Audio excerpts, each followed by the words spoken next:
To continuously sustain that wonder, that sense of wanting to know, is the basis of science and mysticism. We have no way that a human could perceive a system of that complexity, and yet each of us has it. We can make new strains of mathematics, we can make computer simulations, but we'll never get it. I'll never get the brain. But even this brain can be manufactured with something as simple as a piece of a carrot or a bread. So I'm saying, there is an intelligence here which can create a brain. This is a place where I feel like science and mysticism have a real meeting ground, is that this three words of I don't know.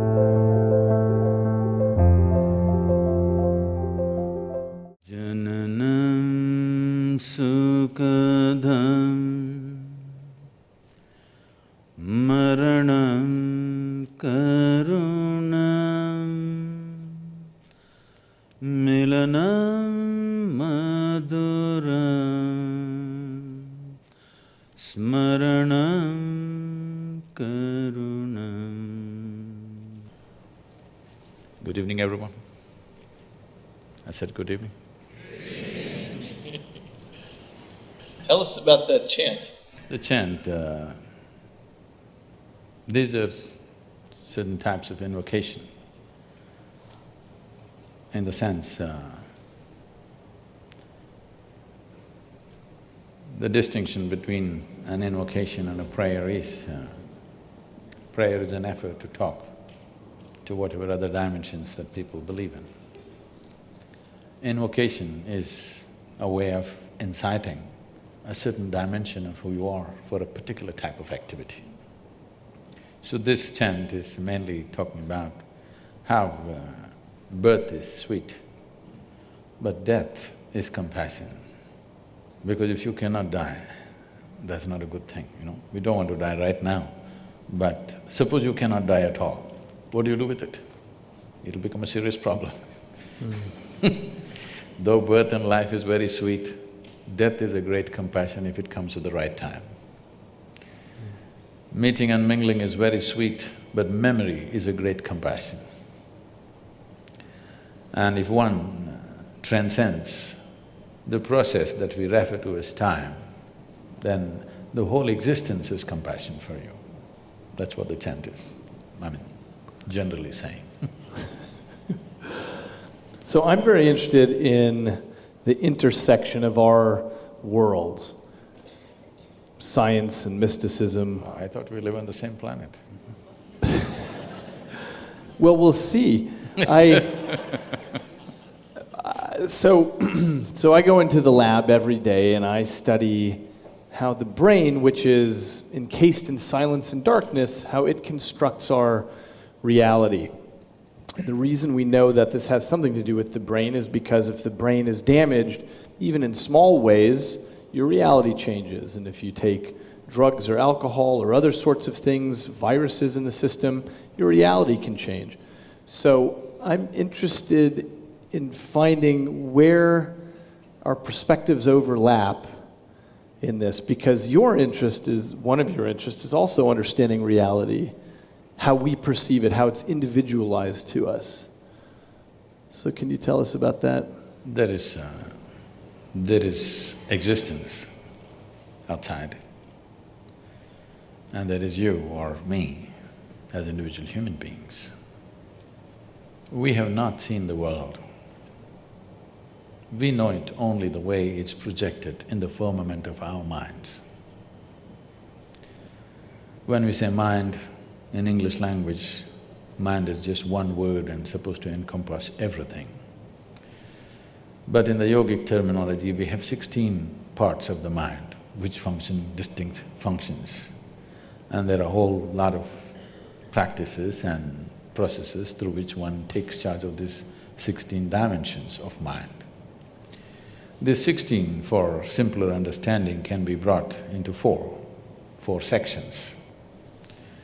The first dimension of the mind is we are referring to as buddhi, or what is generally considered intellect. It is the intellect.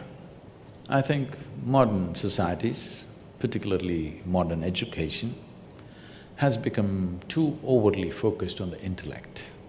Aristotle, you know. I'm not talking about your boy. Because we got too engrossed in… we got too mesmerized by our own logic, and we have invested too much in human intellect, leaving out the other dimensions of intelligence that functions within us. When we say intellect, it is the logical realm of what's happening in our minds. Or in other words, in your intellect, you can't make your intellect agree 2 + 2 is 6. It has to be 4, otherwise you'll think it's crazy. So, it's factual, it grasps the facts of life and assimilates and makes an analysis of that and lets us penetrate through the world. Or in other words, intellect is like a knife, the sharper, the better. Knife is an instrument which is used for cutting things open. So this is one way of exploring the world, by dissection. This is how, you know, at least in high school you must have dissected something. Maybe an earthworm or a cockroach or a frog, I don't know how far you went. This is one way of knowing things, you definitely grasp something, but you never grasp the intrinsic nature of life by dissection. So there are other dimensions of intelligence, and another aspect of the intellect is the second dimension of the mind, we call it as ahankara, which in English language would translate as the identity. What is the identity you have taken? Your intellect is always a slave of your identity. What you identified with, it is only around that it functions. Simple things. People are identified with things that they've not even seen, and huge emotions are there, their life is guided by those things. For example, all of us belong to some nation today. There was a time 100 years ago, many people did not belong to any nation. But today everybody belongs to some nation and everybody belongs to some football club also. Because both have flags and emblems and works. So, nationality is a new idea. It's just about 150, 200 years that we have this strong sense of nationhood. We've shifted from our ethnic, racial and other kinds of identities to national identity. Just the moment you believe, I belong to this nation, the emblem of that nation, the flag of that nation, the anthem of that nation, brings genuine emotion. Nobody's pretending, it's real. It's real because people are willing to die for it. It has to be real. But it's just an identity, you could just switch it any time. You could move to another country and take that on and it becomes yours. So the moment you identify yourself with something, your intellect is completely always protecting this identity and working around this identity. So the identity, if we want to continue that analogy, if intellect is the knife, identity is the hand that holds the knife. How steady or unsteady this hand is will determine what this intellect will do or undo. The next dimension of the mind is called as manas.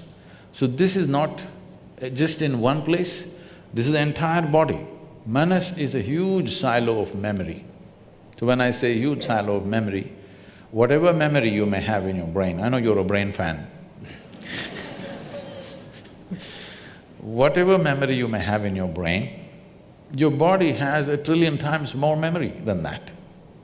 You definitely don't remember how your great-great-great-great-great-grandfather looked like, but his nose is sitting on your face right now.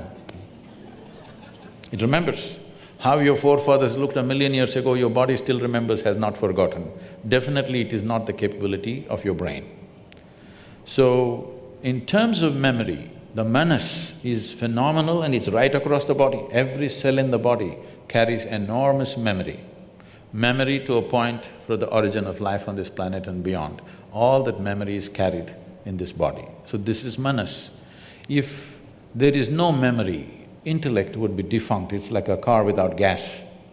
Because there is memory, intellect is on. This memory flows through the hand of identity, and whatever is the identity, the memory takes on that color accordingly, and then it plays up in the intellect and intellect functions.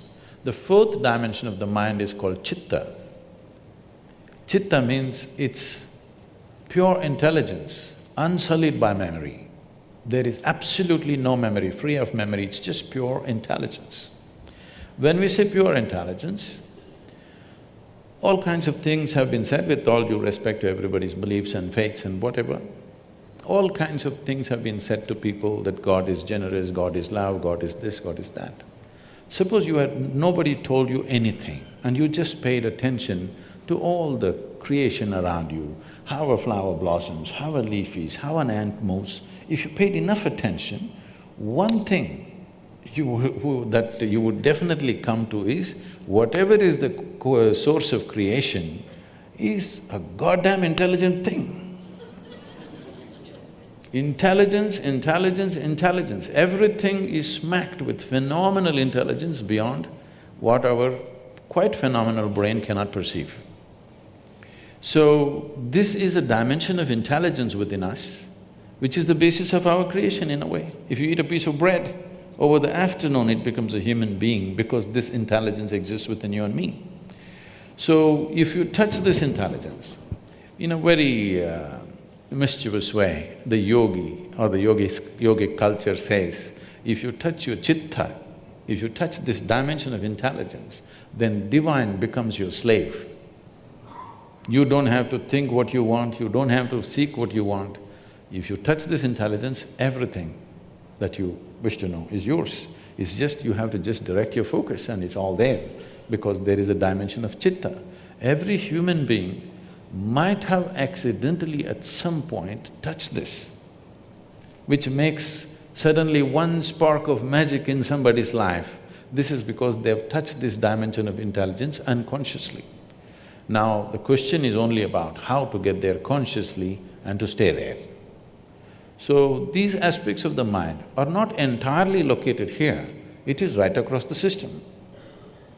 I kind of think this is the endeavor of science, is to take the intelligence all around us and across our system and try to understand the principles of that. It's a way of going out and trying to understand the blueprints around us in a way that can be made conscious. And we've made lots of progress that way, and we've walked on the moon, and we've cured lots of human suffering that way by viewing this deep intelligence, which I totally agree with you about, as something that we can make understandable, take it from the ineffable to the effable. And that's part of it's part of what's maybe the biggest part of what's made our world what it is today. If I can intervene, when you say understandable, that means we can put it into the parameters of logic. What if there is a dimension of intelligence within you which does not fit into the parameters of logic? Trying to fit everything into the parameters of logic means the surface intelligence, which is the intellect, which is our survival mode. If we don't have an intellect, we wouldn't survive in this world. What is a survival instrument? We are trying to put all dimensions of life through that, and it has to pass through that sieve. That will completely skew the process. I would want to know that the things that are available to the intellect can't encompass the intelligence of a flower and of a birth and of a body and so on. I take the point that there may be limits to our intellect, but I don't know where those limits are. And I don't know how to guarantee that there are borders there beyond which there's something else. See, science has done incredible things in the last 100 years, no question. Our life is the way it is today. The comfort and convenience that all of us are enjoying is essentially because of the outcome of the scientific endeavor on the planet. There's no question about that.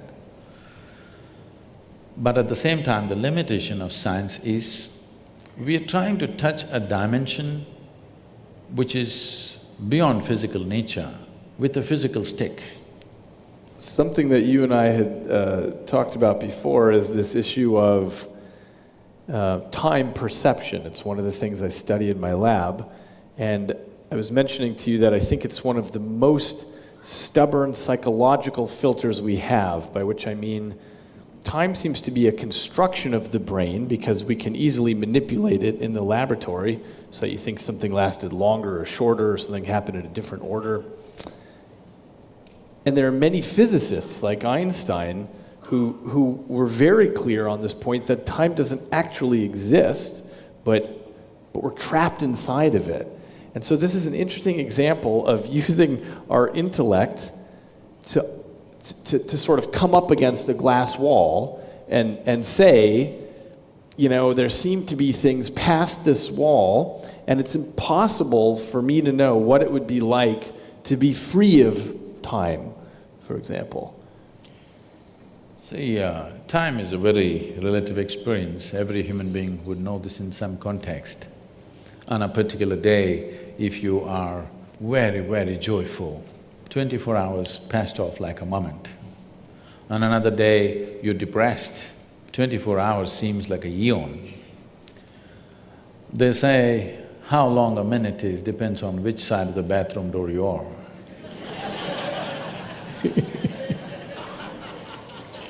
Somebody says, just 1 minute, wait. So, the basis of time, as I perceive it, you must pardon me because I'm uneducated, okay? The only thing I know, I mean, being uneducated is not an easy thing. Yes, because from the first moment you're born, your parents, your teachers, every other adult around you, everybody is busy wanting to teach you something that has not worked in their life. Yes. Everybody's trying to instruct you on something, it doesn't matter what. The only thing that they know better than a just-born infant is they know some survival tricks, the adults. They don't know anything else about life. They have not perceived any life any better than a child. They just know a few survival tricks. They know how to make money, they know how to build this, they know how to do that, but they do not know life in any sense. Because all these other things are just accessories of life, they're not life. Life is something that's throbbing within you. So when we come to time, in the yogic way of seeing things, we just see life as a dance of time and energy. It's a certain amount of time and a certain amount of energy. Actually, in the local languages, the expression for death is very beautiful. We say kalamaitanga, that means his time got over. In normal language, when we say somebody passed away, we don't say it as we are saying it in English, we say his time got over. Actually, that's all that happened, somebody's time got over. Now, to put this time and energy together in a proper, weave it together well. If your time gets over when your still energy is vibrant, we say this is an untimely death. If your energy gets over when your still time is on, it's a vegetative life. To the art of putting this time and energy together so that both of them play together, dance together well, is a successful life. So when we say time, there are many, many things we can do with energy, but as far as time is concerned, it's ticking off for all of us at the same pace, in that sense. I know there's research, I'll come to that. It doesn't matter what we say, but our time is ticking off at the same time. We may think many things, we came to this talk, we went to the cinema, we went to the university, we went here and there, but as far as physical body is concerned, it's going straight to the grave. Because it is keeping time. You may forget, you're happy, you forgot that you're 65 or 70, you felt like you were 18 because today you're joyful, but your body is keeping time. Your brain can be easily fooled. But body is properly keeping time, never you can fool this body, all the time keeping time. Because time is a consequence, time is not a factor by itself.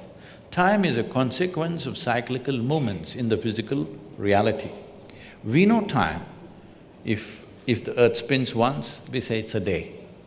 If the moon goes around us, we say it's a month. If the earth goes around the sun, we say it's a year. Our idea of time has come essentially because of the cyclical movements of everything that's physical around us. This is the nature of physicality. Physicality is essentially cyclical, whether it's atomic or cosmic, everything is cyclical. The moment you're identified with physical nature, time is a big factor. If you dissociate yourself with your physical nature, if you sit here and if you have a little space between you and your physical body, because what you call as my body is an accumulated process. It is something that you accumulated, it's just a piece of the planet. If a little space comes between you and your body, suddenly time is not a factor. To such an extent, we have any number of people, this may be very difficult for a Western audience to digest, but I have seen yogis who have not moved from the place they were sitting for over 6 months, 7 months, just in the same place. By any normal standards, your body should not survive that. But once they sit down, they won't move, just like that, not moving at all. Because once you distance yourself from your physiological process, time is not a factor. Right now you're sitting here, it's not your watch which is keeping the time, it's your body. If I make you sit here for 3 hours, your body says it's enough. But suppose you did not have a body, we are going to sit here for 3,000 years, what's the problem? So essentially, because of your rooting in your physical platform, which you call as the body, which you built over a period of time, from the accumulations that you gathered from this planet, that is the basis of experience of time. If you distance yourself from that, there is no consequence of time on you. What is the you that can be separated from the physical? Is it a fact that you gathered your body over a period of time? It's a fact that this body gathered together over a period of time, and it may be that I emerge as a consequence of that, this feeling of I, as opposed to me doing the gathering. Tell me, you've been having lunch and dinner or… Have I been having lunch and dinner? Yeah. Yeah, this dynamic accumulation has been eating plenty, yeah. So what you refer to as my body right now is an accumulation of food, it's a heap of food. Not a pleasant way to describe you, but it is. What you call as my mind, largely in people's experience, is an accumulation of impressions over a period of time. Agreed. So, if you have to gather this much of impressions and this much of body, something more fundamental must be there, isn't it?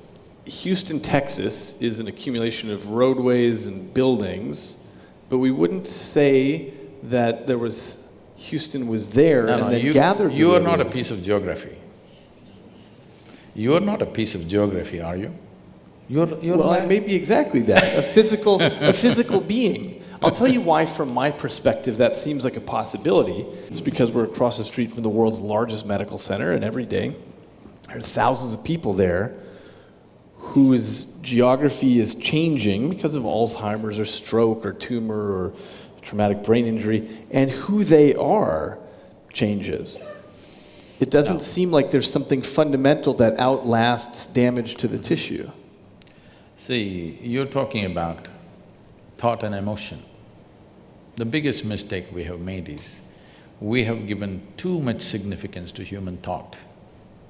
Whatever you think is only happening from the limited data that you have gathered, yes or no? Agreed. Yes. So the data that you and me have gathered, however big we may think it is, in terms of the cosmos, it's minuscule, it's nothing. It's really not of any consequence. So from this minuscule of data that we have gathered, we are generating some thought which could be useful in making our lives, it could be useful in creating a few things, it could be useful fundamentally for our survival and to enhancement of our survival process, all this.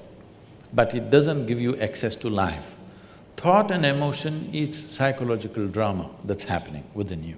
You can conduct it any way you want.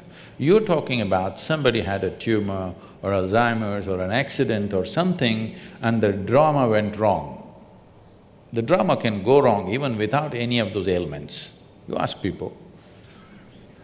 people's drama goes wrong without any accident or injury or ailment, just like that, drama goes wrong on a daily basis for a lot of people. We usually give that a name though, something like depression or a psychotic break. Or something. That's a business. Not one I'm making any money on. I'm saying there's only this much. Either your faculties are taking instructions from you or they have become compulsive for some reason, all right? Either your body and mind, you can conduct it consciously or it's become compulsive. That's all that's happening. Whether you call it physical ailment or mental ailment, all that's happened is just this, that your fundamental faculties of existence on this planet is your body and your mind. These two things, you have lost grip over them. So it can become this kind of ailment or that kind of ailment or whatever, but fundamentally you have lost charge. That's all that's happened. If your body and your brain took instructions from you, would you create depression? Would you create illness? Would you create anything? You would create highest level of pleasantness for you, isn't it? We certainly would if there were a separate you that could gain that control. See, we can come to this like this. There is something called…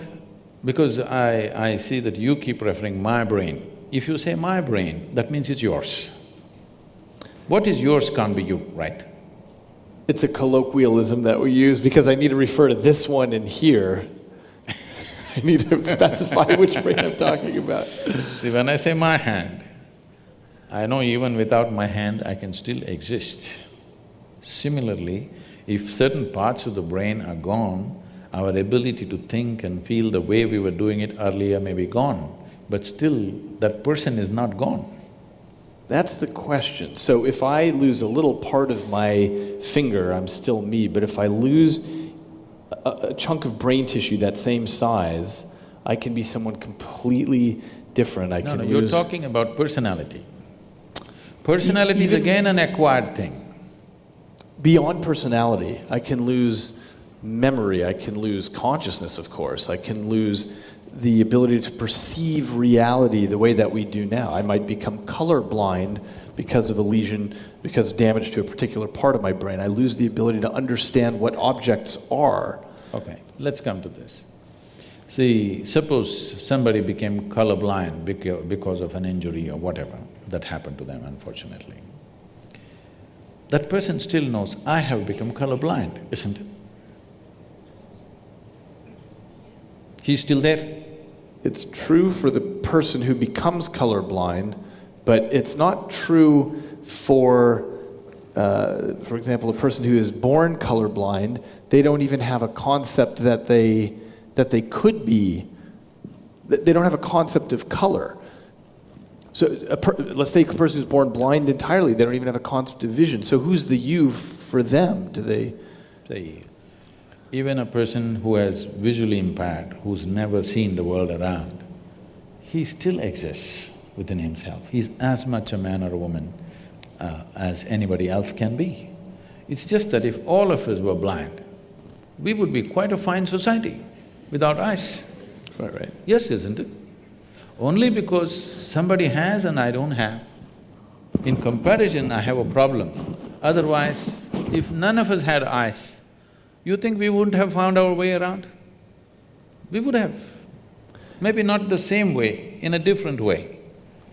Oh, I totally agree, because in so many dimensions… There are mammals who are flying by, sound. Yeah. Well, there are so many dimensions that we are blind to now. So what we call visible light is just a 1/10 trillionth of the electromagnetic spectrum that's out there. We only detect a little bit. In some branches of physics, it seems there might be between 10 to 13 spatial dimensions, not just these three, and yet we're trapped in these. No, we are moving away from consciousness to perception. But my point is, we're already blind to most of the world. So I agree with you that, okay, so let's move back to perception. See, what an individual life is, you cannot disagree that you're life, are you? You're a piece of life. I'm a piece of life, everybody is. What kind of personalities we have acquired, what kind of likes and dislikes we have acquired, what kinds of gods and demons we have acquired, what kinds of other things we've acquired is a social process that's happened to us, cultural and social process. If you were born in a different part of the world, it would be entirely different. Depending upon what we are exposed to, these are impressions that we have taken in, phenomenal amount of impressions. Leaving that aside, let's look at one fundamental. Whatever you gather, you can only claim it's mine. You cannot say it's me, isn't it? Whatever you gather. How do you mean? You mean your body? You say anything. I can say, this is my chair. If I sit here every day and then I say, this is me, then there's a problem.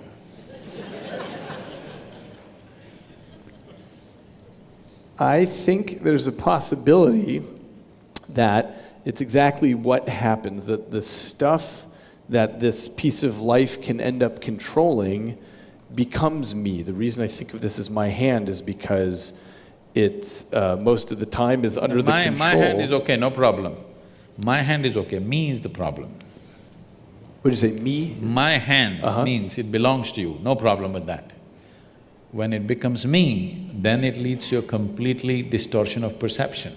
Okay, I think… So you're talking about identity, what you identify yourself as? See, the nature of the mind is such, it is looking for because human intellect and human intelligence has broken out of a certain bond which was there for every other creature, that they could function like an automated machine through certain instinctual process. What has happened with the human being, with the process of evolution is, the human being has broken out of that instinctual process and there is an intelligence which has to function consciously. But functioning consciously means every moment of life is an exploration, which is too scary for a whole lot of people. So the best thing is identify with something which gives you some sense of what you are. But this some sense of what you are, which you took on based on your social and cultural backgrounds, what you took on, makes sense for your survival process, but not for explorative process. It doesn't explore life, it keeps you sane, it's a good solace, it helps you to sleep well in the night, but it doesn't awaken a different dimension of knowing, it doesn't awaken the possibility of exploring dimensions which are not yet within you. So if this has to happen, the most important thing is to be able to sit here not identified with anything. When I said, it's so hard to remain uneducated in this world, because everybody is busy wanting to teach you something. This is all I did in my life, to remain uneducated, not to be influenced by parents, by family, by religion that's happening around you, culture that's happening around you, education that people are forcing on you, just to be the way creation intended you to be, simply. See, I may not fit into the university milieu, but I'm okay, you know. Just simply the way you were born. Not tangling up your intelligence to any particular thing, either your nationality or your religion or your race or your creed or your family or any kind of identity or your gender or whatever, simply to be able to view your life just as a piece of life. If one does this, then you will see perception will explode in ways that they have not imagined possible. Now, as a physical body, you're unable to not be influenced by the clothing of your culture, by… No, this is a statement, this is not a compulsive thing. But you don't dress as somebody who's Chinese or an Eskimo or something. When I'm in the North Pole, I will, I think. So you can't help… So from my perspective, there's this issue of brain plasticity, which is to say that we absorb what's coming in. And I think it's exactly consistent with your description about who you are in the end is an accumulation of all these perceptions. There's also the case that we come to the table with some pre-programming in our DNA, which I think is consistent with what you're talking about, is the memory of all of your ancestors leading up to this point. But because we are creatures that go around and vacuum in our cultures, and we speak this particular language, and we are males, and we dress in certain ways, it's hard to avoid that. Now, I'm guessing you're going to say, but you don't identify with it. Is that right? See, what is a social requirement is one thing. I just saw you going into the women's room. And you too, by the way. Because that was the only bathroom available. Yes. So, by social norm, you do certain things. Because in the room that we were sitting, there was only women's room. I don't know why they marked it like that. I don't know. So you went in, I went in, every other male went in, only the female did not go. So now what you do for the norm that exists so that you don't collide into situations is one thing. What you identify with is another thing. So the moment you identify with anything for that matter, starting from your body to everything else, what is your body is the limited body, what you call as family is a larger body, what you call as community is a much bigger body, what you call as a nation is a much bigger body, what you call as humanity is a much bigger body. This is how human identities go. People think it's better to be identified with a nation than to be with an individual when there is a war or when there's some situation. People think it's better to be identified with the whole humanity, but any identity limits you. It takes away the fundamental possibility of what this life is. Identity is required for survival process to manage day-to-day situations, but it is not an exploratory process. Because the intention of science is to know. See, technology is a fallout. Unfortunately in this world, nobody would fund science if it did not spin technology, which is a very unfortunate thing. Because human intelligence wants to know, it need not be useful, it simply wants to know. So technology is useful, and what is useful today, tomorrow you may realize is very destructive, it may take away our life. So technology has to be judiciously looked at, what to apply, what we should not apply, but that judiciousness is gone because everything is commercialized and it's on, full force. Everything that we do after 50 years, we come back and say we did the wrong thing, now we're doing the right thing, and again after 25 years we come back and say then we did the wrong thing, now we're doing the right thing. Every stage of life we seem to know it perfectly well, but after some time looking back we know we did not know nothing, we missed too many pieces. So technology is something that we have to judiciously do. Science must happen rampantly, mysticism must happen rampantly because this is simply exploratory. This is not about seeing how to make it useful. But today, modern science has become a slave of technology. If you don't make it useful, nobody is going to fund you anymore. If you simply say, I want to know, nobody's interested in this. How can it be turned into an enterprise? That's all they're interested in. This is a wrong way to approach science, because science is a fundamental need within a human being wanting to know. It's the nature of human intelligence. It is not something that somebody made up. It's not a bunch of scientists who made this up. This is a fundamental need within human intelligence wanting to know. It is the nature of a human being, if he sees something new, he wants to know what this is, whether it's a small thing or a big thing. So to continuously sustain that wonder, that sense of wanting to know, is the basis of science and mysticism. It is only the fundamental approach is different in the sense, science is trying to achieve everything through physical means, by taking physical quantities, going by the physical laws.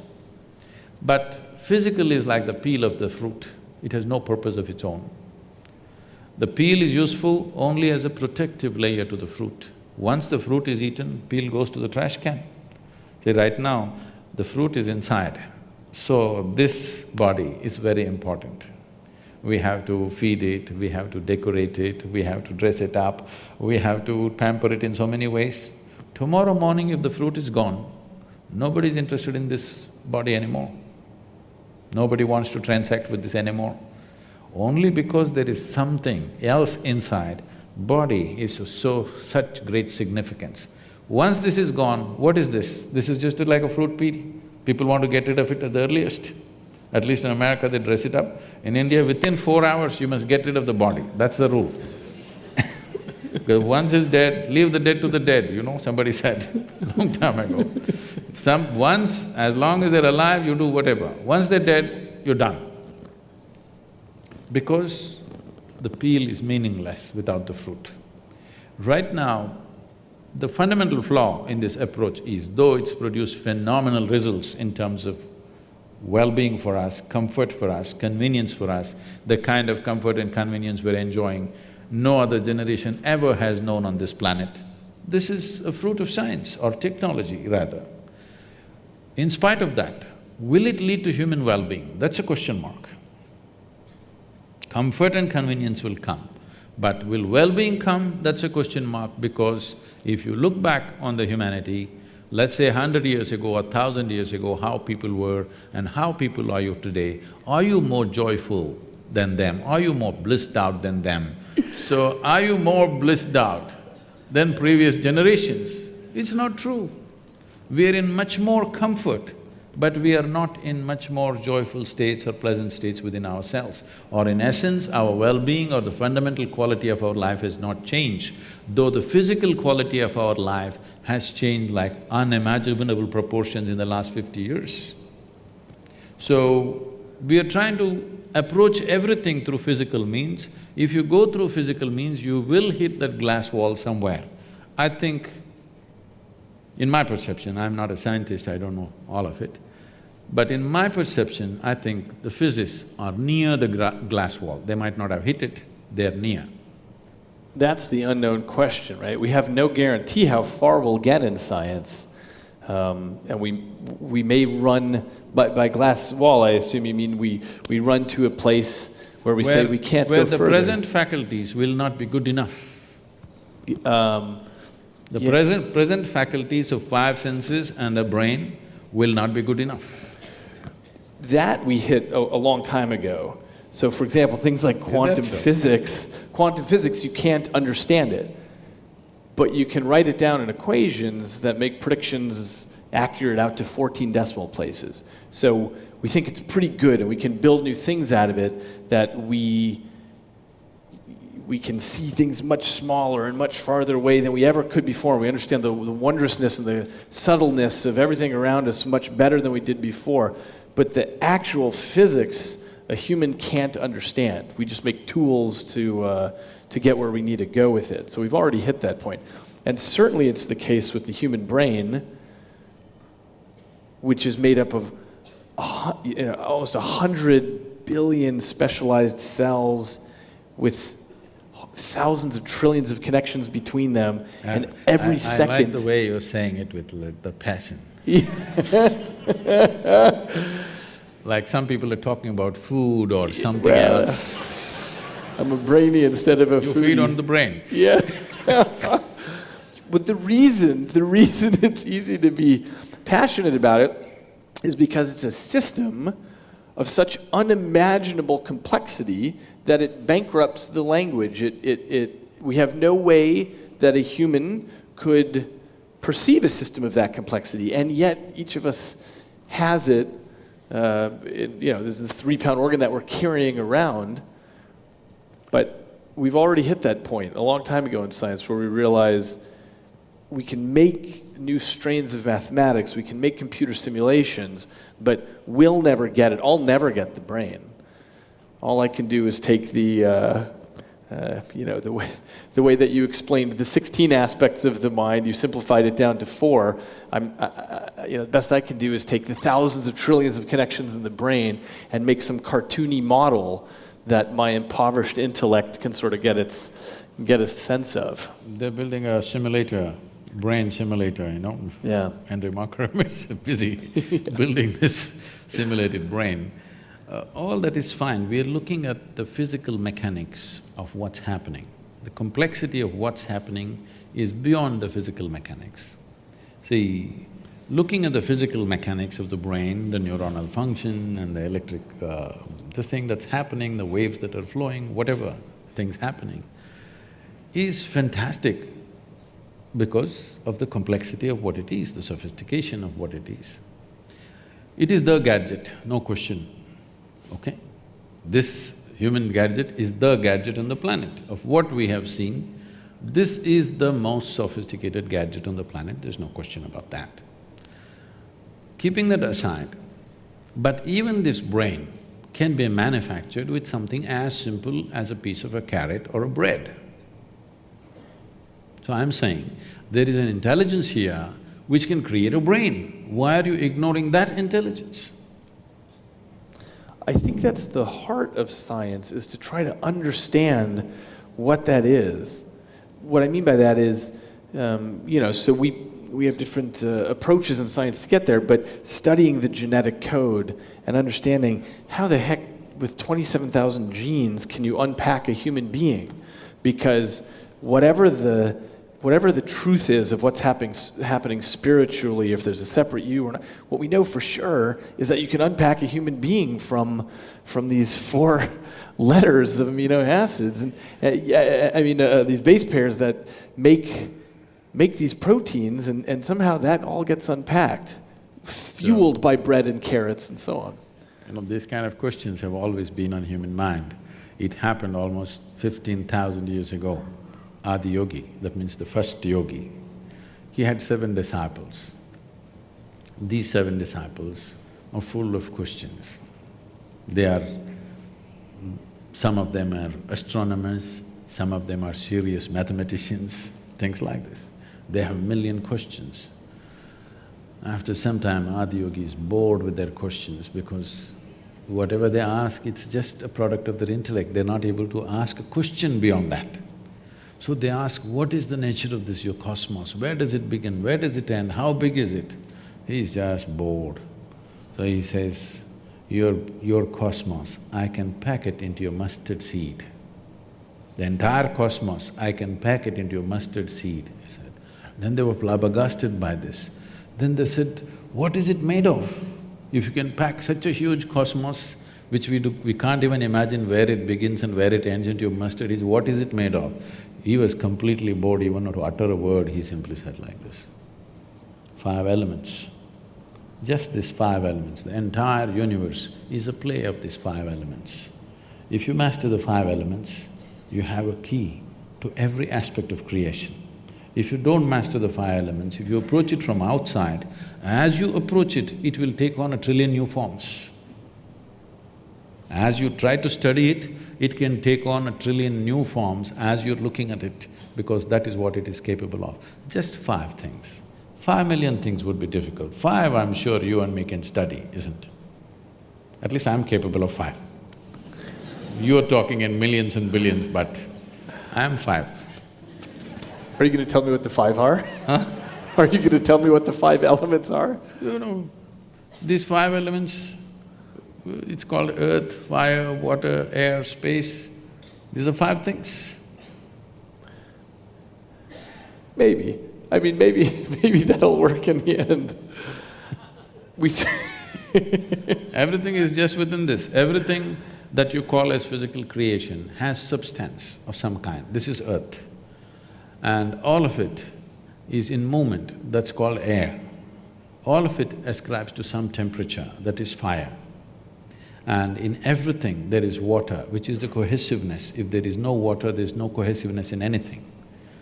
And all of it is held together by what we call as akash.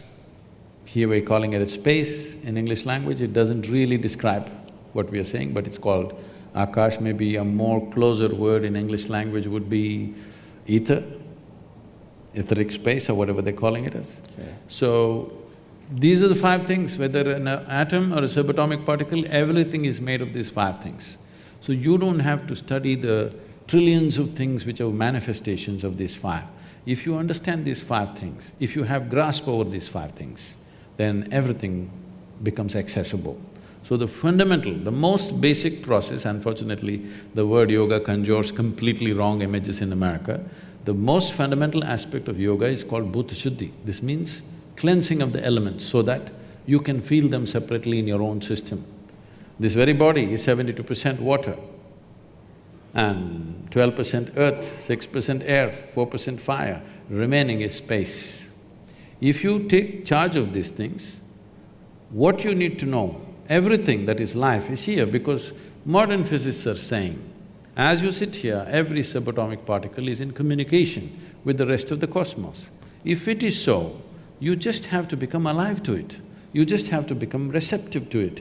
Rather than going around the cosmos and studying, if you sit here, it's reverberating because the nature… I think there is some constructional theory, something coming up in California, I don't know, you must be acquainted with these things.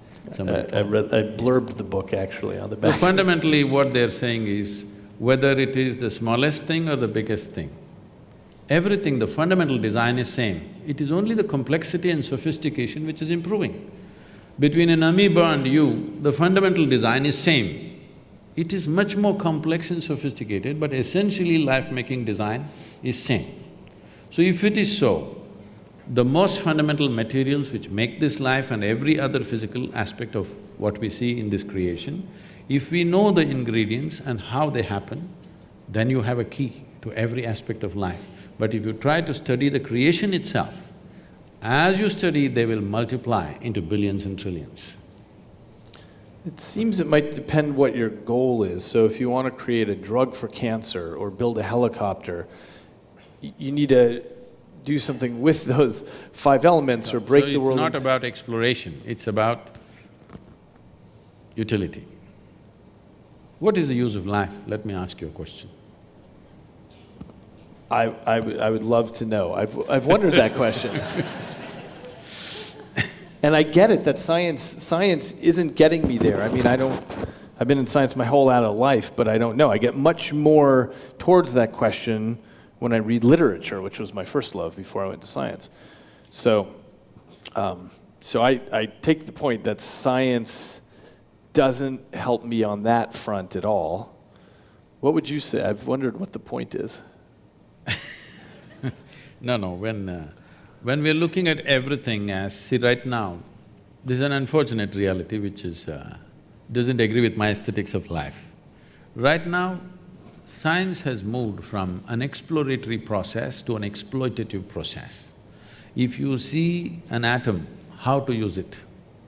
If you see a bacteria, how to use it. If you see an elephant, how to use it. If you use a whale, how to use it. Of course, the next thing is if you see a human being, how to use them. This is where it's going. Everything, how to use it.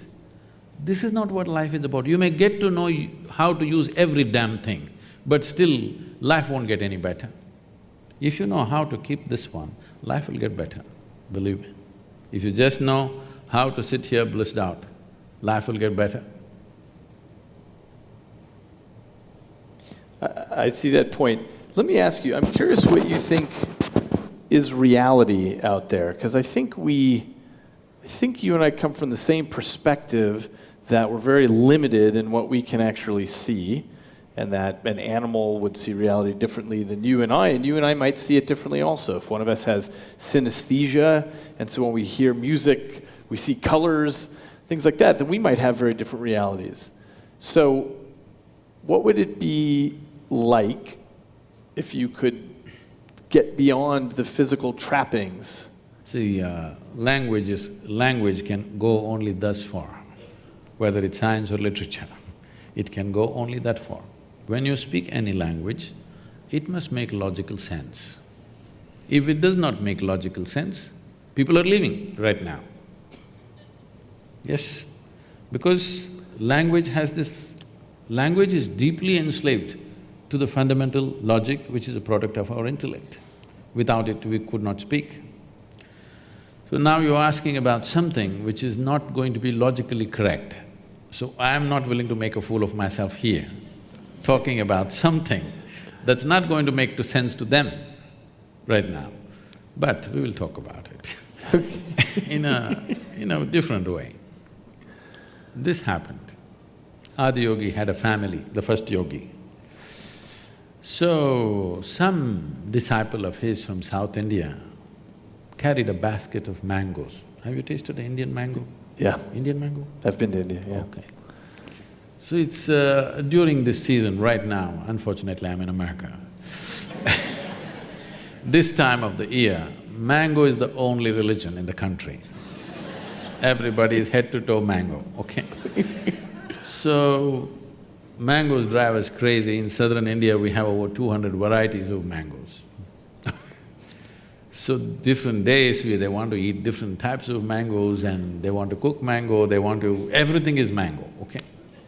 People have come up with facial creams, mango creams and everything. So somebody carried a basket of mangoes and came all the way to Himalayas to offer it to their guru.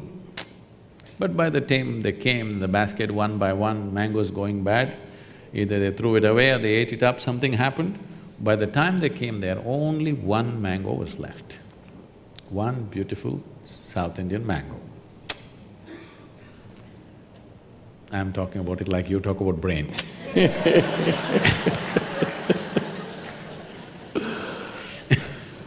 Believe me, it's sweet, not like the brain. So now Adi Yogi has a wife and 2 children, 2 boys.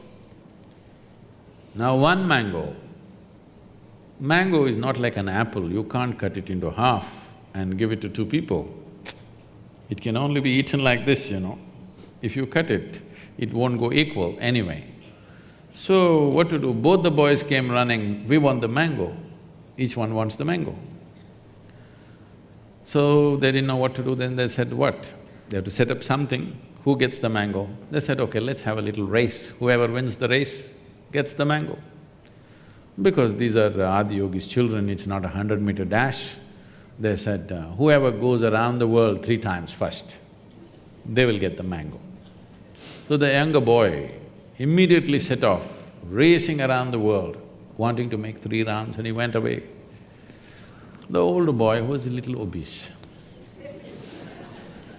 He just sat there. He didn't move, the parents were surprised. Then they thought maybe he's given up on the mango. The young boy wants to get it, he's running, this boy has given up. But this boy sat there for some time, then he got up. He went around his father and mother 3 times and said, mango. They said, what, you didn't even run? What do you mean? The race is about going around the world. He's going around the world, I went around my world. You are my world, I've gone around, I deserve the mango. They couldn't argue with this logic, so they gave him the mango. He ate. Then the younger boy came and, you know, things happened. Fireworks. Fireworks happened, he became very furious, all those things are another story. But what I'm saying is, there is a subjective reality and there's an objective reality. When I say subjective reality, I'm not talking about just your thought and emotion. Like you're talking about cognitive reality can be different. What is smell for somebody is taste for someone else. What is sweet for somebody is bitter for somebody else. What's light for one person is darkness for another creature. Here I see one creature right behind staring at me. So, this perception is… these 5 senses are tuned for our survival. If survival is what we are seeking, sense organs are fine. But once you're looking at life as an exploration, you want to know life, not just live life, you want to know. When you want to know, 5 senses are no good. They are not sufficient faculties to know. Right now, this brain, I'm not trying to downgrade it, it's a fantastic thing. This brain is nothing without the 5 senses. It is these 5 agencies which are gathering information and feeding up this brain all the time, both every moment of your wakefulness and sleep, this is happening. If you walk from here to there, if somebody is wearing a strong perfume or something else, you may notice it, otherwise generally you may not notice. But if you walk from here to there, your olfactory cognition is taking in probably 200 different smells if you walk from here to there. It is just that you have not paid enough attention to decipher that and your other faculties are overriding that. Suppose you did not have eyes, ears, nothing. If you shut them off for some time, you will see suddenly your nostrils become so very sensitive, you can just smell out how many people are there. If you bring your dog here, he almost knows how many people are here. He doesn't know just how humans smell. He knows individually distinct smell of each person that is here. We also have that because our neurological system is way more sophisticated than that of a dog, but there are other overriding factors which have diminished that. But if you wish, you can develop that to a certain level. So cognitive distinctions are there and cognitive confusion is there as you… what's that word about smell becomes a color and color becomes… Synesthesia. Something. Okay, whatever. No, it's anesthesia, synesthesia, something is lost, something is mixed up, like a drink. A man who is just out of the bar may feel that way, you know. Everything may become colorful or not colorful depending upon his mood on that day or what he had. So, these things are happening because you can impair these things or enhance these things with a little bit of chemical stimulation or injuries or diseases or… This is essentially a chemical soup. What kind of a soup is the question? So, our whole effort in the yogic system is how to keep it very equanimous and exuberant at the same time. The problem with most people is if they become equanimous, they become death-like. If they become exuberant, they keep flipping all the time. To be equanimous and exuberant means your sense organs and you can function in a certain way. You are vibrantly alive, but you're absolutely equanimous. If this one thing happens, suddenly your sensory perception will not be the limit for you. There are other dimensions of perception which will not come into one's experience unless there is a certain level of striving. For example, 200 years ago, I heard 97% of United States population was illiterate. Today, probably almost 100% literacy in the country. How does this happen?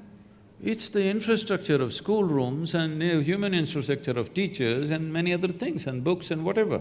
If this infrastructure was not built, even today we would be in the same condition, isn't it? So similarly, for turning inward, there is no infrastructure. Few individuals may be doing it somewhere, but there is no large-scale infrastructure in the society as to look at life just as life, not as to how it is useful. Life need not be useful, it's a phenomena beyond our use. It is a phenomena to be experienced. We have come here to experience life, not to use life, isn't it so? Hello? We have come here to experience life, not about how to put this to use. This is not a work donkey. I'm trying to understand this issue about knowing. So where we clearly have overlap in the way we go about it is wanting to know things, wanting to understand everything around us. But there's a sense in which we're not limited by our intellect because I have the opportunity to ride on the back of all the other humans on the planet and those that have come before me. It's a collective intellect that's now encoded on Wikipedia and in millions of books, and I have an opportunity to take experiences from across the world, places I've never been, ideas that I would have never thought of, and so on, and feed all that in. So it's a much richer diet, first of all. A much richer data. It's a diet of data. I mean, it's what shapes my next thoughts, is what I've taken in. No, it is just that today we have access to much larger data than maybe 100 years ago, all right? But still, we've already looked at this, it's still a minuscule, isn't it? I agree. Compared to the whole cosmos, still minuscule. But it's moving in the right direction.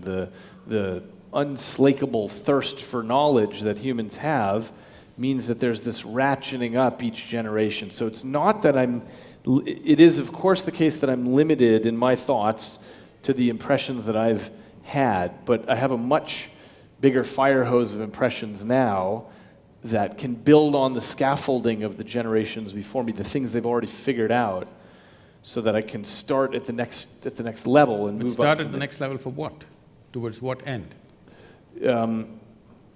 That's a good question. I mean, it's toward the end of knowing in the way that science cares about knowing. So putting aside usefulness of technology, just the way that scientists ask questions. Richard Feynman, the physicist, said, science is like sex. Sometimes something useful comes out of it, but it's not why we're doing it.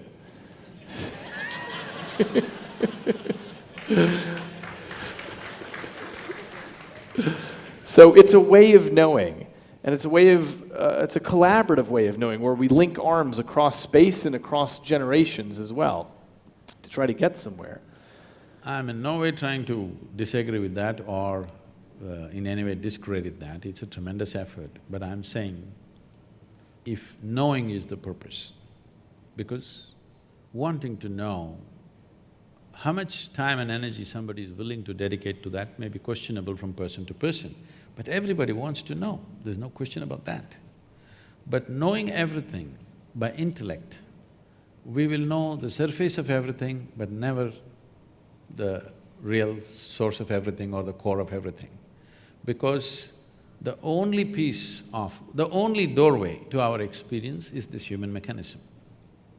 You don't know the world any other way than the way this one is projecting right now within itself, yes? Agreed. There is no other way. You don't know how that is, you only know the way it is happening within you, isn't it? I don't know how you are really, I only know the way your picture is right now projecting in my brain or my system and how I'm perceiving it. As you know, you have drilled holes into people's brains and impaired something and put electric current and whatever you've done. I'm not saying you as a person, I'm saying these things have been done. You'll definitely know by interfering with a certain physical process, the whole perception could change. The world has not changed, but perception has changed, so in his experience, everything has changed. So that dimension of life is only useful for survival. When I say survival, everything that we're doing is survival. To survive better, to enhance our survival to a better status or in an enhanced way of survival process. But once you've come as a human being, it doesn't matter how well you survive, still it is not good enough, isn't it? It's never going to be good enough because survival is not going to fulfill a human being. It doesn't matter how big our homes get, how big our cars get, how energy efficient it gets, how better we dress, how better we eat, still we will feel it's not enough because that's not the direction in which the life wants to go. So here's the part I'm trying to understand, is this issue about knowing, this issue about seeking knowledge. Let's say, either in science or in mysticism, we depend on our senses for that, yes? Or are you saying that I'm saying they're not dependable. Agreed. They're not dependable. But isn't it all we have? Or you're saying there's this other Yes. aspect to the mind? See, for example, suppose you or me were lost in the jungle as infants, okay?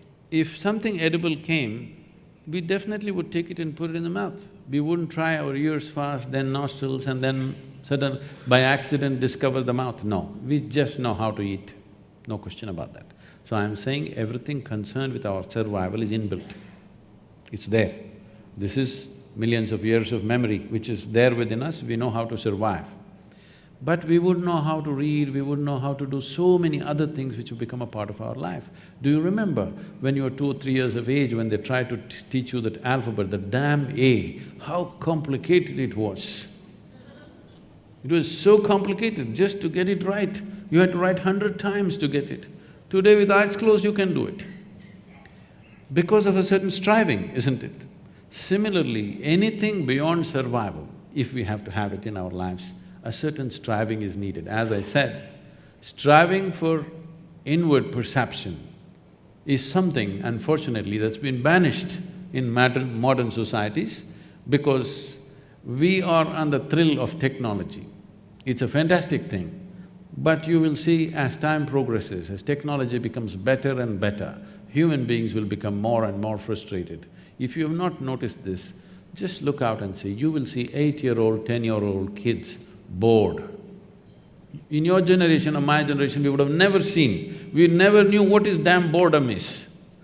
When you were 8 or 10, you were just bubbling with life and on, But today you see 10-year-old kids are just bored with it because they've seen the damn cosmos through their phone screen. They know it all. So I'm saying all this excess may not lead to betterment of life, and it will not. Comfort and convenience will come. But well-being will not happen. The purpose of enhancing human experience on this planet will not happen. It will only entertain us intellectually big time, which it is, no question. I'm not saying it's wrong, but I'm saying it's limited. It may be the thing that allows people to make a deeper pursuit, in exactly analogy with the idea of building schoolhouses throughout the country. It would have been 30 years ago that it would be difficult for you to speak to many people, but now you have 500,000 followers on Facebook. Yeah. As I was telling you, I was in a very large gathering of people and somebody asked me, Sadhguru, what about all the gurus, ancient gurus who were there, what about them? I said, nothing. I am the greatest guru. Because when Krishna was there, he could speak to… he was a very gentle human being, probably he could speak to 50 people at a time. When Gautama came, he stood up and spoke more loudly. Maybe 100 people. Vivekananda came, he had a big voice, maybe he spoke to 200 people. Look at here, right now I'm speaking to 50,000 people, and if I want, I can speak to the whole world sitting here. So I'm the greatest guru ever. Because technology has definitely facilitated that, no question. But at the same time, technology doesn't have discriminatory powers. As you can deliver well-being, you can deliver disaster through technology by itself. It doesn't have a mind of its own, it is a certain capability, and all machines and whatever we have created technology, from a bicycle to a spacecraft or a computer or whatever, essentially only what we can do, enhancement of that. Because we can speak, now a microphone has come, a telephone has come. Because we can see, a telescope has come, a microscope has come. Only what we can do, we are enhancing it with various machines and gadgets we are creating. We have not created one machine or gadget to do something that we ourselves cannot do in a rudimentary way. I agree with that. So I'm saying you're only enhancing your five senses. For now, yes, but No, it as can… you know… See, right now, it can happen. Right now, with a phone, I can talk to somebody in India. Technology may come, I can smell the food that they're cooking in India. If I'm missing home, they can turn on the phone and I can smell the food from India. It may happen. I'm not saying it's beyond that, it's very much possible it may happen. But I can do it without a phone also. So, you're very interested in inner engineering. My interest is in outer engineering, and as you know, I've built a vest in my laboratory with vibratory motors on it, and we're experimenting now with feeding in new kinds of data streams into the brain because the brain appears to be flexible enough to take in any kind of new data streams and have a sensation of it. So if I feed in weather patterns from the surrounding 200 miles, or if I feed in real-time stock market data, you can, in theory, develop a sense of the economic movements of the planet, things like this. Now, we're just at the foot of the mountain on this, but it may be that there are whole new kinds of human senses, and that would be a proof of principle of developing something that goes beyond, that makes a new kind of sense. It essentially takes these peripheral devices and adds new ones, and eventually we'll probably build new kinds of sensors and plug them right into the brain. But still they will only enhance your present capabilities, not something new, not entirely new. I don't know, if I could actually have an individual experience of weather patterns 200 miles wide, as I'm walking around, I'm tapped into that, I think that's a new human experience, it's not something we've had before. This is something that happened almost 45 years ago when I was living on a farm. So there is a man, a middle-aged man in the village who is, he can barely hear, 95% gone. Just if you shout at him, he hears something. So because he cannot hear, he cannot say anything, he just dumb and stares at things. So everybody thinks he's a fool and, things happening, he's not valued in the village.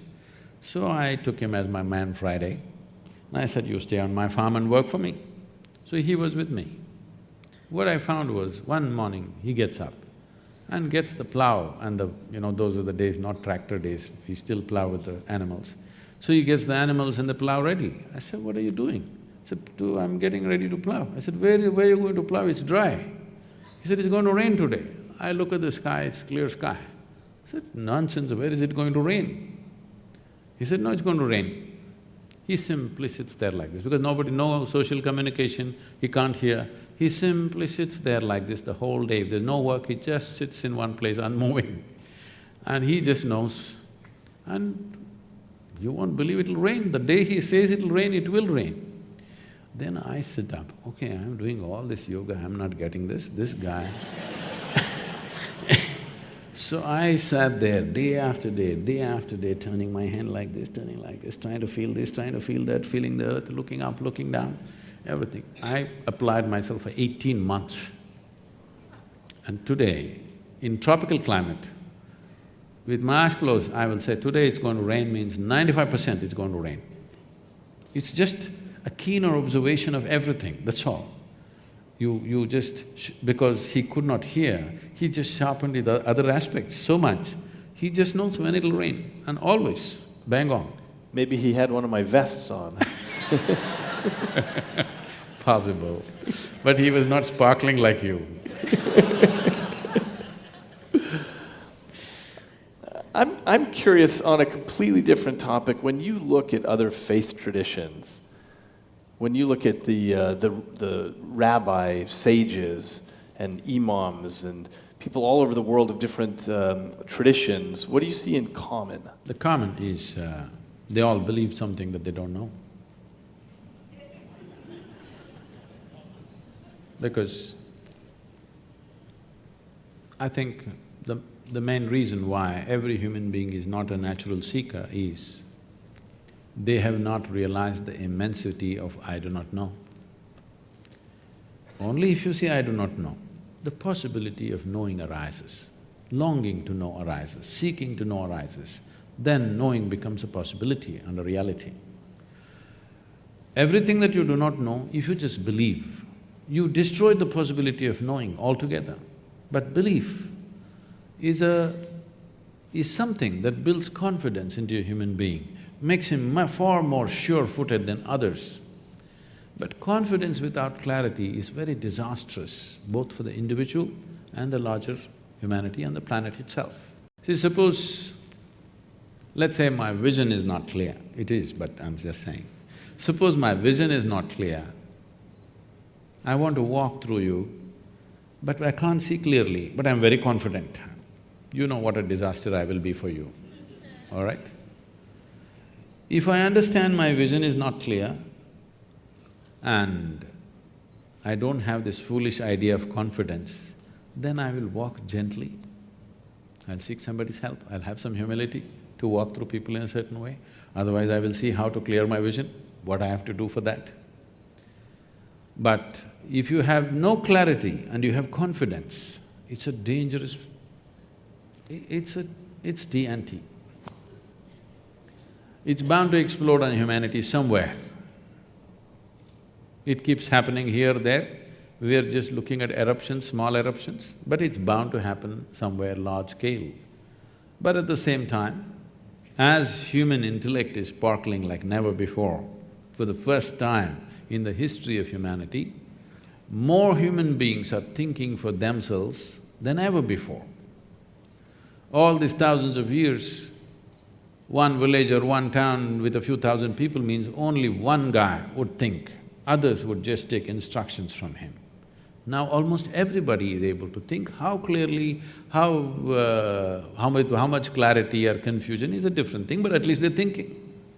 As this evolves, I believe in the next 50 to 100 years, as more and more human beings start thinking for themselves, then you will see believing in something will be completely out of vogue.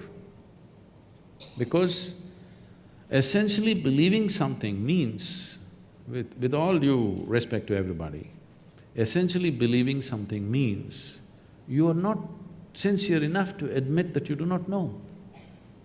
We all have to come to this much. What I know, I know. What I do not know, I do not know. This is a fantastic way to be. And I do not know person cannot fight with anybody. That's the biggest thing. I know, always there is a fight. So, all these religious processes which are ended up as religions, at one time when they started as an individual experience for somebody. That person shared his experience with a few people around him, maybe a dozen or maybe 100 or maybe a few thousand he shared. And over a period of time it gets organized and becomes something totally different. So, it has a huge responsibility of handling psychological well-being of the human beings in the sense, see, human beings are psychologically always confused and they don't know where to be, what is their well-being, and for every small thing there is confusion, you know. It's something that I realized when I went to the university. I refused to… I'm sorry, I'm speaking in a university. I refused to sit in the classrooms because it was too uninteresting for me. So I sat in the garden outside under a tree. Once I planted myself there, everybody knew that I am there every day, without fail, under the tree where all kinds of debates and discussions we started, and people started coming to me with all kinds of problems. You know, students having their own problems, their education problems, boyfriend, girlfriend problems, parental problems. As I sat there and heard through everybody's everything, in these 3 years that I was there, I must have heard thousands of people about their problems. It became like a problem point. Anybody has a problem, they come to me. I realized I was the only freako who did not have a problem. Everybody had a problem, which made them normal. I did not know what's a problem. It's not that everything was perfect, but it's just that I didn't view it as a problem. I just saw situations are there, some works for me, some don't work for me. But everybody has a problem. If you really look at it, the problem with humanity is just this. From being a monkey or a chimpanzee to a human being, it's actually a small change, you know. From a chimpanzee to a human being, there is only 1.23% DNA difference, I believe. That's not much, isn't it? We could forget sometime who we are But what a phenomenal change in the intelligence that we have compared to a chimpanzee or a monkey. So the problem is just this, we have a intellect which is sharp and we don't know how to hold it. Whichever way we touch it, it cuts us. All the suffering, human suffering on the planet is manufactured in their own mind. From outside, how much suffering is happening to you, tell me? Nothing much, it's all generated, it's all self-help. This is because this evolutionary process has happened so rapidly. As Charles Darwin went about describing, a goat became a giraffe, it took many million years, a pig became an elephant, many million years. But from monkey to man, it happened rather quickly, to a point where people think there is a missing link somewhere, okay? So quickly that we have still not gotten used to this intelligence. We're struggling as to how to manage this intelligence, and this intelligence is the basis of people's suffering. If you remove half the brain, most of them will be peaceful. Yes or no? Hey, you're the expert, you must tell me. You know, in mental asylums, when people are completely out of control, they are doing lobotomy, remove part of the brain, they become peaceful. So right now, just to be peaceful and happy is such a huge challenge for most human beings, simply because they're not able to conduct the sparkle of their own intelligence. If they were little dumber, they would be peaceful. Yes. So the problem is the problem is of plenty. The problem is not of paucity, it is just that a certain level of intelligence which we are not able to handle because there is no stable platform. There is an intelligence here for which there is no stable platform. Unless you create a stable enough platform, this intelligence will not work for us, it'll work against us, simply because it's a sharp knife. If you don't know how to hold it, it'll cut you up. Why we do not give a knife to a child's hand is not because knife is dangerous, because child's hand is not steady enough. He could become dangerous to himself or to somebody. So this process of perception and understanding and consciousness, all these things are questions being asked by the intellect. Intellect is always looking at the world only in pieces, in bits and pieces, because all the information that comes to the intellect is coming through sense organs, and sense organs perceive everything only by comparison. Without context, they cannot perceive anything. For example, if I touch this glass, it feels cool to me. It is not that I know what is happening with this glass, it is just that my body temperature is in a certain way, because of that I feel it's cool. If I lower my body temperature and touch this would be warm to me. So sense organs are giving a perspective only in comparison, which is useful for survival. What this means is, suppose you're 6 feet tall, you stand like a tall man, you walk like a tall man, you feel like a tall man, you are a tall man. You went to another society where everybody is 8 feet tall. Suddenly you stand like a short man, walk like a short man, feel like a short man, you are a short man. So I'm saying this perspective of knowing everything by comparison is only useful for survival process.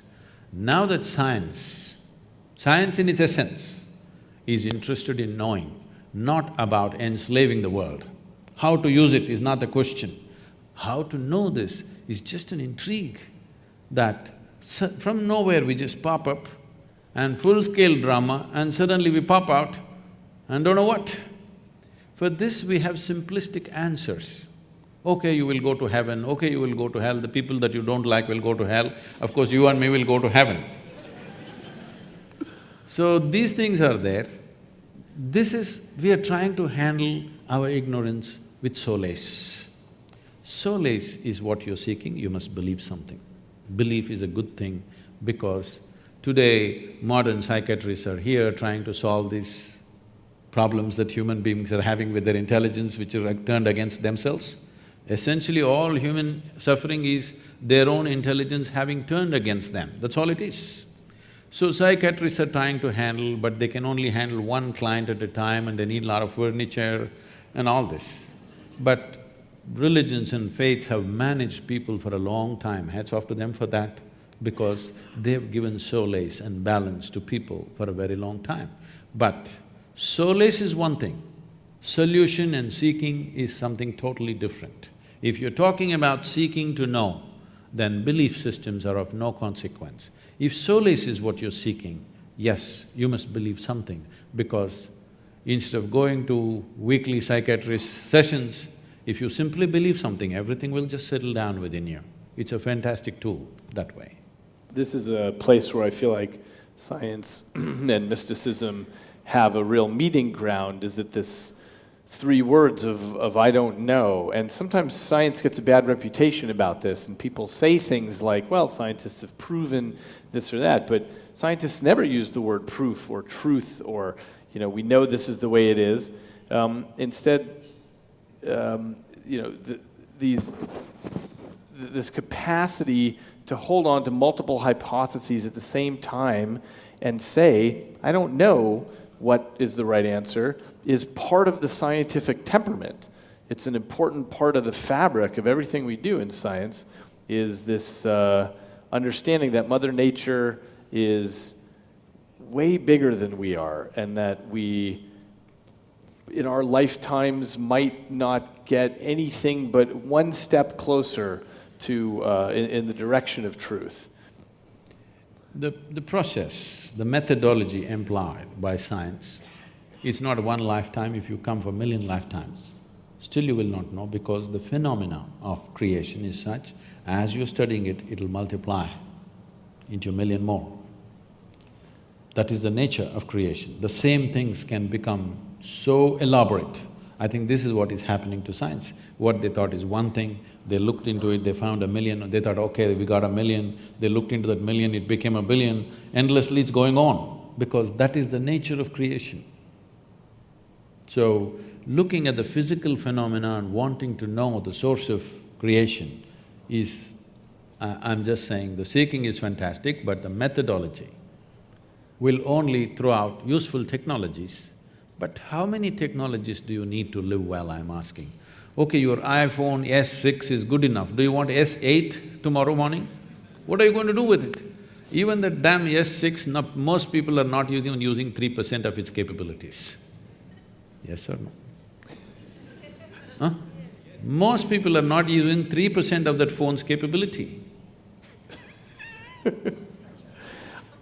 Look, I think our science is too young still to know whether we are always going to confront a multiplication of problems or No, not. I don't say they're problems. There'll Questions. be more things to study, that's all. Yes, but sometimes people call that weenie science, by which I mean once you understand the structure of the atom and so on, you could measure the neutron to finer and finer resolution, but who cares? Because that's not the fundamental problem anymore. And we're still at such a young age that we don't know whether science will keep bifurcating into more and more interesting questions or whether it'll just become weighing things and it doesn't matter, because now we kind of get the core of it. We might not know that for 100 years or 1,000 years, but I don't know for certain that we are doomed to infinite complexity. It may be that we can put together a very clear model What I'm of what's saying going is on. you're fundamentally employing sense organs. I agree with that. Sense organ is the basis of all scientific pursuit. I'm saying sense organs are not reliable instruments. You ask the owl. I think that the pursuit of science is really trying to surmount our sense organs. It's trying to figure out this Now, how would they surmount? by understanding laws of nature that we don't know why they're true, but they seem to be correct, like quantum mechanics, like basic Newtonian physics, by, figuring out why force equals mass times acceleration. Why is that true? Nobody knows. But that's the way that people pursue trying to understand. It's a way of reaching into the cosmos and figuring out that there are laws that go beyond my sense organs. I have no way to smell or touch F equals ma, and yet it seems to hold. And that's the sense in which we go beyond the little peripheral devices that we come to the table with and try to understand what's past that. It is true that we have to translate things into equations, and equations we might write down or we might hear if we're a blind person. But in theory, that's something that's beyond our basic sensory apparati. See, we distribute this, just for convenience, I'll make it into four, okay? We look at creation as four different dimensions. Sthula, which means the gross physical creation. Sukshma, which means subtle. That means you cannot perceive them through sense organs, but if you hone your attention to a certain level, then you can perceive that. So this is called as Vishesh Gyan, which means an extraordinary perception, or it's called Vigyan. Today in India, in local languages, the word for science is Vigyan, okay? That means it's Vishesh Gyan. Vishesh Gyan means extraordinary perception. So we are perceiving things that our sense organs could not perceive, but still they are in the realm of physicality. And all physicality is perceivable through sense organs if they are honed well. If you may not be able to perceive, some other creature on the planet is able to perceive. I think… Yeah, many different creatures Yes. have totally different So slices they're of able their to perceive, ecosystem. that means it's still physical reality. So, what is called as sthula is gross reality, which all of us can see, hear and smell. What is considered as sukshma, still physicality, but so subtle that your eyes and ears are not good enough for that, but if you're willing to pay attention, you can perceive. Then next is called as shunya, which literally translates as emptiness in English, but emptiness is not the word. It is physicality without form. There is no form. All physical has defined form, but shunya means physicality has reached a place where there is no form to it, it's just physical. or its fundamental material of physicality. The next is called as Shiva, which means that which is not. That means that which is not physical at all. So, existence is seen as these four components, and how to perceive these four dimensions. There's a whole methodology. Why I'm saying this is, if only scientists who have pursued things so far into physical reality, if they pay little attention to the most fundamental physicality, which is themselves, if they turn inward rather than constantly looking through a telescope or a microscope, if they spend equal amount of time turning inward, I think something phenomenal could come out of it.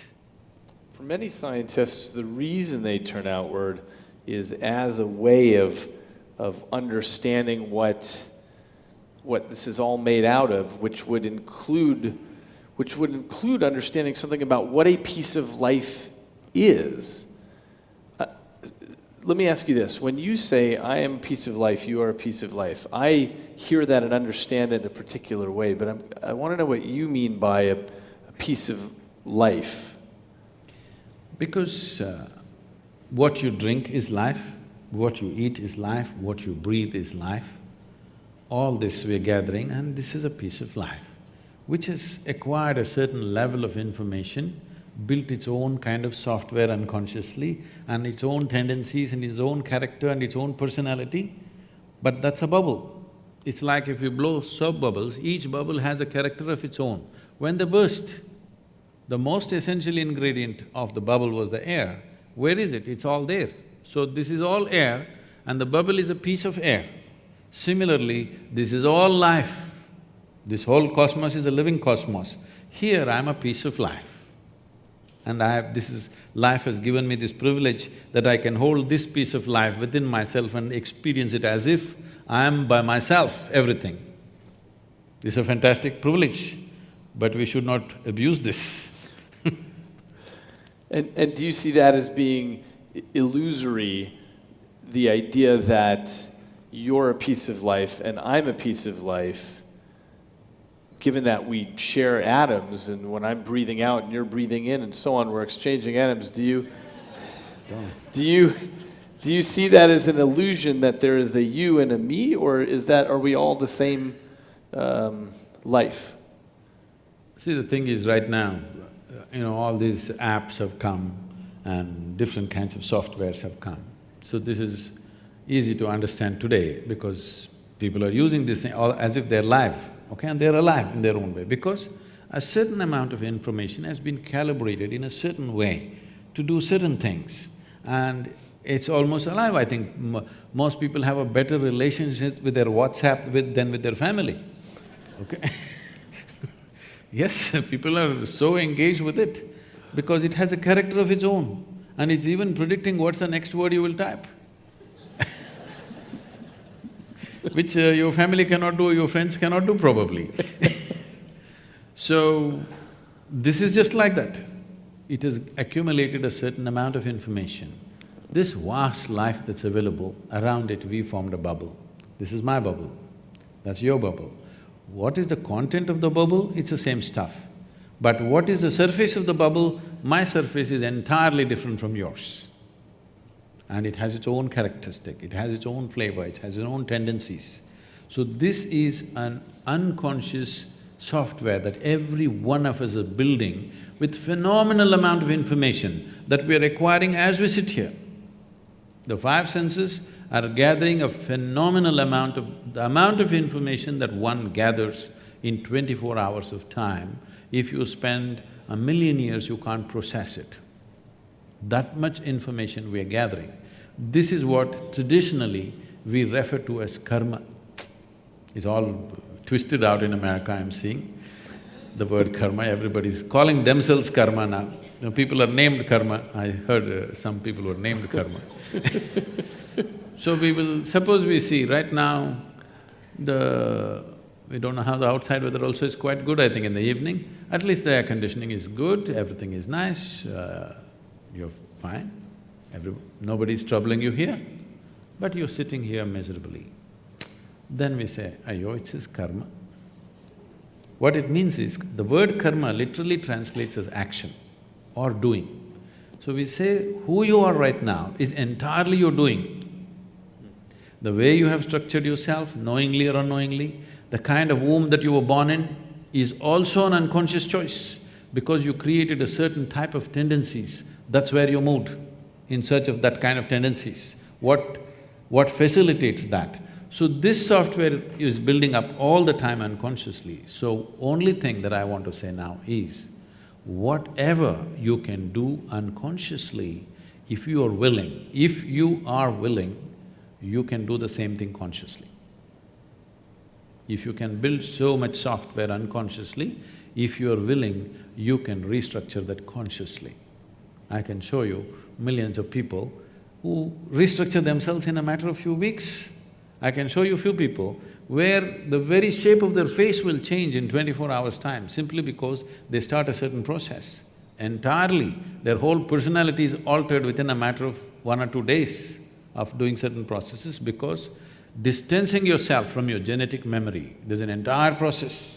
Most Indians have forgotten, otherwise it was there in every family. Whenever somebody dies or even when your parents are alive, there are processes how to distance yourself from your genetic memory. Because this is very important, if you want to be a unique fresh bubble of your own, then you must distance yourself from genetic memory, otherwise you will see at 18 you're a great rebel, you don't want to be like your parents and this and that. You see when you're 45, suddenly you start walking like your father, talking like your mother, stuff is happening to you, you don't know, because don't underestimate these people. They won't give up so easily. Your grandfather may be dead and gone, but the guy wants to live through you. So the thing is to distance yourself from genetic memory so that you don't become a cyclical pattern of repetitiveness. You want to be a fresh life. That means you have to recalibrate your software consciously. Anything that you can do consciously, you can also do… anything that you can do unconsciously, you can also do consciously if the necessary striving is there. What does it take for people to have that level of striving? It depends how far they want to go. If somebody comes and asks, if I want to know the entire, not the new physics, what has happened till now, if I want to know, how long does it take?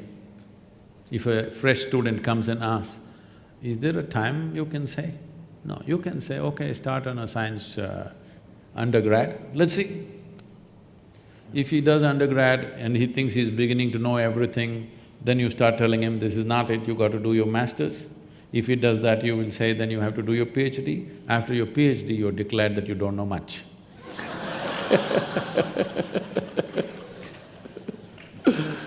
That's right, that's the path of wisdom and science, is learning how little we know. The most basic thing that one can do, how long does it take, means the most fundamental thing is, first of all, to know that there is another dimension of faculty within us, that there's another way of perceiving things, that there is something beyond, not as a belief, not as a conclusion, not as something that is said in some scripture or by some guru or some teacher or whatever, but by yourself to know, beyond this body, beyond this mind, there is something within you.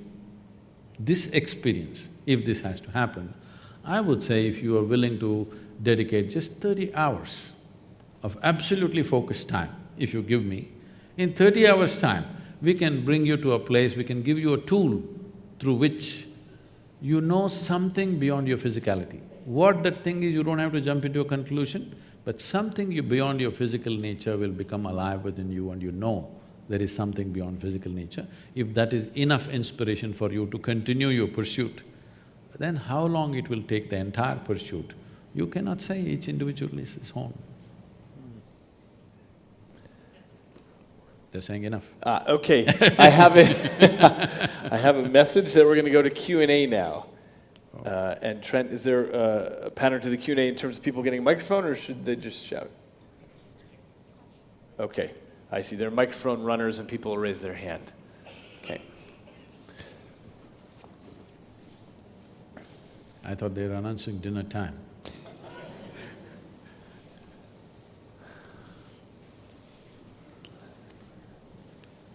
Good evening, Sadhguru.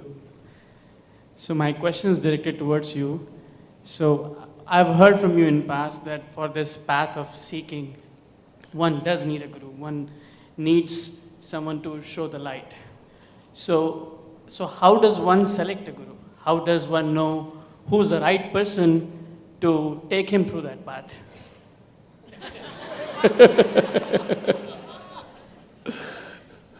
I've got an app for that. Yeah. See, if I give you a torchlight in your hand, it still does not mean you're going to find your way home, okay? A torchlight just shows how you see it, whether you walk the right path, with how you handle this, all this is entirely left to you. But it lights up. The torchlight lights up so that you don't step into a drain or you don't step into a ditch. It lights up the place. But with the torchlight, many people have walked to their death. Yes? That's what people have. With headlamps on, they've gone crashed, right? So, this is just lighting up the place. What you do is always left to you. So, which is the best light? Today I think LED is doing well. So, who is the best light? It is… you should not make a conclusion like that. Who is the best light on the planet? I told you, give me 30 hours. If it works very well for you, if it enhances your life, well, let's try 60 hours. If it works really fantastic, let's try a little more. Let's go in installments. I don't want anybody to be hanging on to me thinking I'm their savior or something. That's not the way to go for it. Experiment with it. If it works, let's put more energy and more time into it. If it works further, let's put more energy and more time into it. I think that's the way to go. Not today coming here and making a decision, okay, this is my man. This is not marriage, okay?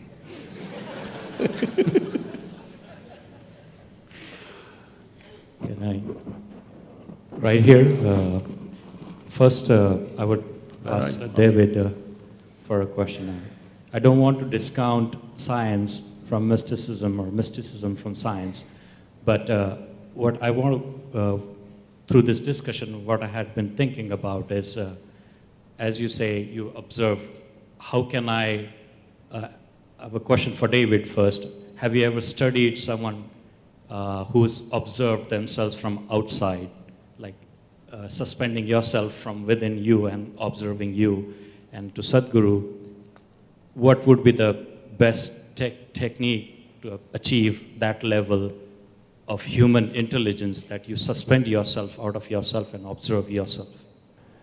So, it depends exactly what we mean by observing yourself from the outside. There is what's called an out-of-body illusion that people can have. It's a little complicated to explain the setup, but it has to do with wearing some video goggles and putting a camera behind you. And so you're now seeing your body, with your goggles, you're seeing your own body there. And, you know, somebody scratches your back, and you can see your back getting scratched over there, and you're feeling it also, but you're seeing your own body at a distance. And this allows people to sometimes have a very clear experience where their body is there, but they feel like, I am 6 feet behind over here. So there's a neuroscience group in Europe that was able to induce this illusion when people were even lying down, and that gave them the opportunity to stick them into a brain scanner and measure brain activity while they were having this out-of-body experience, and thought they were 6 feet away from their body. Brain imaging is limited in the sense that what we can say is, well, there are particular sets of Christmas lights that light up when you're having that kind of experience, but unfortunately, that's where science gets a little bit stuck, because we can describe the neural correlates of subjective experience, but we don't know yet why they're identical to that subjective experience. So the answer to your question is, it has been measured, but the answer is not satisfying. I must tell you my experience of this. I don't subject to these indignities anymore. Many years ago, it happened that somebody wanted to… I was in some institute in India, and it was a little bit of an obligation. I said, okay. They wanted to study my… measure my gamma waves in my brain. I did not know I had gamma waves in my brain. They said, no, you have, we want to study, you meditate. I said, I don't know any meditation. They said, you teach meditation to everybody. I said, yes, I teach them because they don't know how to sit still. You teach them methods of sitting still. If you want, I'll sit still. But their problem is their scientific study, they want the name of the meditation, the method and what happens to the gamma wave, something. That's how the process is. Then I sat still, they put some 14 electrodes to me and I sat there. After some time, maybe 15–20 minutes, with some metallic object, they started hitting my knee. I thought, okay, part of their experiment, and I sat there. Then my ankles, you know that funny place? Yeah. That very painful place? They're hitting that place. I thought, okay, it's their experiment, damn experiment, it's painful. But it became very persistent and extremely painful. Then I slowly opened my eyes, okay, why am I being beaten up like this? I opened my eyes and they were all giving me a weird look. I said, did I do something wrong? They said, according to our instruments, you are dead. I said, that's a great diagnosis. And then they said, you are either dead or you're brain dead. I said, no, that's too insulting. I'll take the first diagnosis. I'm dead, I'm okay. If you give me a certificate that I'm dead, I can live with that. If you give me a certificate I'm brain dead, that's not a good thing. So I don't know what this thing was about, but what I'm saying is, all instruments created by us are definitely lesser instruments than this one. It can't be more than that. Though a telephone can speak that far and I can only speak this far, all this, but they are lesser instruments in terms of sophistication. In terms of a particular action, they may be bigger than us. A bicycle can run faster than I can run, a motorcycle can go much faster, where there is an aircraft which can fly. Yes, all that is there, but in terms of sophistication, there cannot be anything more sophisticated than who we are, because we cannot create something more sophisticated than ourselves. Whatever we create will be a byproduct of who we are. So in that context, using instruments to measure, yes, you can very easily fool the brain, you know, it's very simple. There are many techniques like this in yoga, like David is talking about, he was talking to me about how you could trick the mind, that a smell can become a sound can become something else. The whole lot of… without all these gadgets, there are many ways that you could trick the human mind. And the magicians of the world have mastered this thing, you know, simply like this, they pick things out of your pocket without you knowing what's happening to you. Because there is a certain way that you can use the faculty to go behind that and do certain things. That apart, in terms of fundamental sophistication, there is nothing more sophisticated than this gadget. This is the gadget, and this is the only form of experience you have with the world. When I say this is the only form of experience you have, right now can you see me, all of you? Just use your hands and point out, where am I? Oh, you got it all wrong. You know, I'm a mystic from South India. Now, this light is falling upon me, reflecting, inverted image in the retina. You know the whole story. Where do you see me now? Within yourself. Where do you hear me now? Within yourself. Where have you seen the whole world? Within yourself. Everything that ever happened to you happened only within you. Right now, someone next to you, if they touch your hand, you think you're feeling their hand. No. You're only experiencing the sensations in your hand. You do one thing, you make somebody touch you like this 5 times, just observe this. After that, no hand, that person is not here, simply sit here, you can create the same sensation. Either you can do it with external stimuli, or you can internally manufacture anything that you want. What you call as mental problems or mental diseases is just that, they're creating many things without external stimuli. All the time it's happening. It's happening to everybody in so many different ways. When it goes out of control, we call it an ailment. Otherwise, almost every human being is various experiences they are creating without any external stimuli. If you go through your dream, a dream is as true as a reality when you're going through it, isn't it? We started a school a few years ago, and this 8-year-old boy, I just walked into the school, this 8-year-old boy comes and asks, Sadhguru, is life real or is it a dream? I looked at him, this is an 8-year-old, you have to come with the truth, I said, life is a dream, but dream is true. Go Sadhguru, you're always like this only But that's a fact. Life is a dream, the way it's happening within you right now, it's a dream, but the dream is true in your experience. But this dream, you can make it whichever way you want, whichever way you want. In the sense you okay for a joke? In the sense what? On a certain day, a lady went to sleep. In her sleep, she had a dream. In her dream, she saw a hunk of a man standing there staring at her. Then he started coming closer and closer and closer. He came so close, she could even feel his breath.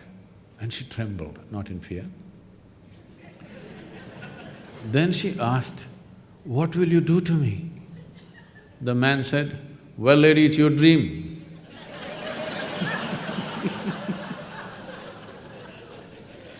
Thank you. If you want to say something, please. So, it's your dream, you can make whatever out of it, and we can make this into a fantastic dream for ourselves and for everybody on this planet. Science and technology has done wonderful things for us to enhance our dreams, but I want the scientists to meditate. Thank you very much.